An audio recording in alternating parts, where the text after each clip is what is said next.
चालुक्य काळात आहे. चालुक्य काळ हे म्हणतात खूप अगोदरचा काळ आहे. तर हे जातं तुम्ही बघू शकता, आपल्या गावात तुम्ही जातं बघता, बरोबर आहे. एवढं मोठं जातं, ह्याच्यावरून तुम्हाला लक्षात येईल इथं काम किती लोक करत असतात. उभं काहीतरी ठेवल्यापेक्षा उलटं कमळ इथं कोरलेलं आहे. खालीपासून वरपर्यंत आकर्षकता जी आहे मंदिराची ती कायम राहावी. आपण छान ड्रेस घातले, खाली स्लीपर घालतो का? बरोबर आहे. छान सुंदर नवरदेव साधल्यानंतर पाय स्लीपर चालले हे कसं काम आहे की याच्यामध्ये सुंदरता यावी, हा म्हणून हा त्याचा उद्देश आहे. तर हे जे आहे याला कीर्तिमुख असं म्हणतात. काय म्हणतात? कीर्तिमुख. मुलांचं लक्ष नाहीये. आज शंकर पार्वती माहिती आहेत ना, शंकराचा भक्त होता. शंकराची भक्ती करायची. शिक्षण शालेय शिक्षणच नाही, ज्या कला आपण म्हणतो गायन, वादन, नृत्य, याचं सुद्धा इथं नॉलेज तिला दिलेलं आहे. आता हे जे शिल्प आहे 1, 2 आणि 3 हे नाथ परंपरेतलं आहे. कोणते? नवनाथ माहिती ना तुम्हाला? नवनाथ कोणते सांगा बरं. नवनाथ माहिती आहे ना? फक्त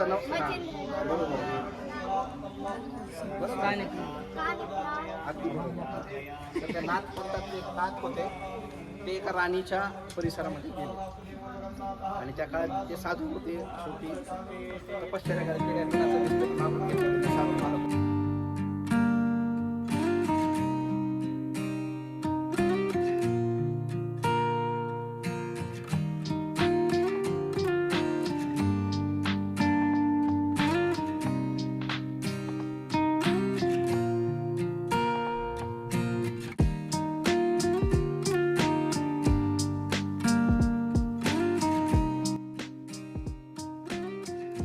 काय म्हटलं जातं? द्वार शाखा. द्वार म्हणजे दरवाजा. आता बघा इथं माणसांचे छोटे छोटे चित्र दिसतात की नाही? बरोबर आहे का नाही? इथं फुलांची वेगळी, जसं आपण तोरण लावतो दरवाजाला, बरोबर आहे ना? फुलाचं वेगळं असतं, दिवाळीला वेगळे लावतात. हे बघा वरती ललाटबिंबावरती सुद्धा हे गणेश पट्टी आणि ललाटबिंब हे जे आहे याच्यावर सुद्धा तुम्हाला मानवाचे वेगळे आकृती दिसत आहेत. बरोबर आहे. इथं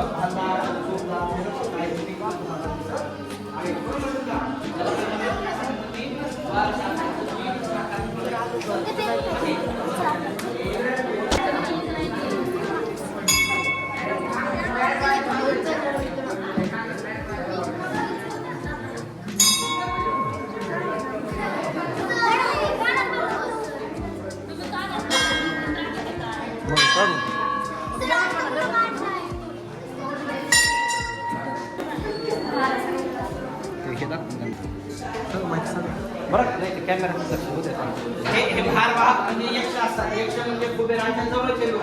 हे फार श्रीमंत लोक आहेत असा त्याचा अर्थ दाखवून सांगितलेला आहे. तुमचं तर चला मुली.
सगळं बघायचं आणि अशा पद्धतीनं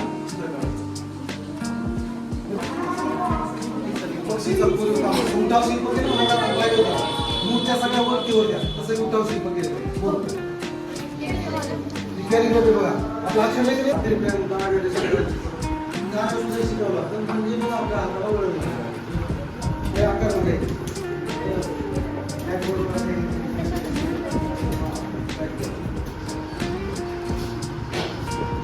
विषय असतो बाहेर कोण